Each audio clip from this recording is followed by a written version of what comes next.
வணக்கம் ரிஷபராசி அன்பர்களே.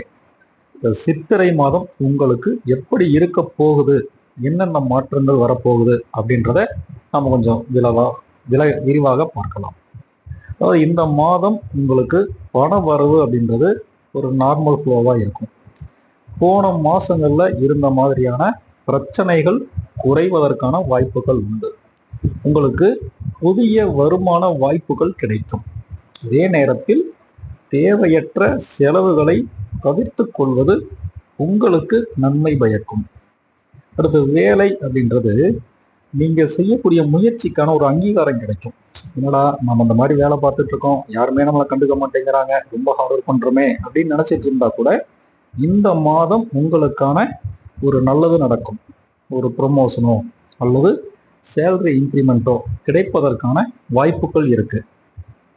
இப்போ பிஸ்னஸ்மேன் தொழில் பண்ணுறவங்க அப்படின்னா புதுசாக ஒரு ஏஜென்சி எடுக்கிறதுக்கோ இல்லை ஒரு பார்ட்னர்ஷிப்பாக சேர்ந்து ஒரு தொழில் பண்ணுறதுக்கான வாய்ப்புகள் உருவாகும். இதில் கவனமான முடிவுகள். இந்த விஷயத்தை செய்கிறதுக்கு முன்னாடி இந்த தொழிலை பற்றி தெளிவாக சிந்தித்து நீங்கள் செயல்பட்டீங்கன்னா நிச்சயமாக வெற்றி அடையலாம்.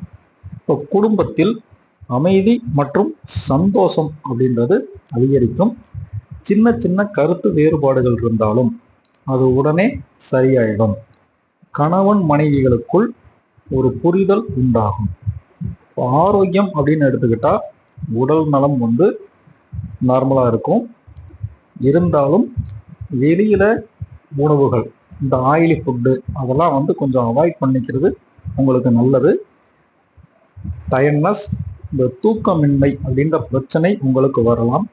நீங்கள் பிராணாயாமா, இந்த யோகா, மெடிடேஷன் இதெல்லாம் பண்ணும்போது உங்கள் ஆரோக்கியம் இன்னும் கொஞ்சம் அதிகரிக்கும். அதிர்ஷ்டம்னு எடுத்துக்கிட்டிங்கன்னா நார்மலான மாதமாக இருக்கும். அப்படி ஒன்றும் தப்பான மாதம் இல்லை. உங்களுடைய புதிய முயற்சிகளுக்கு பலன் கிடைக்கும். பொறுமையுடன் சிந்தித்து செயல்பட்டால் உங்களுக்கு வெற்றி கிடைக்கும். மொத்தத்தில் சித்திரை மாதம் ரிஷபராசிக்காரங்களுக்கு முன்னேற்றத்தையும் அமைதியையும் தரக்கூடிய நல்ல மாதமாக இருக்கும். நன்றி, வணக்கம்.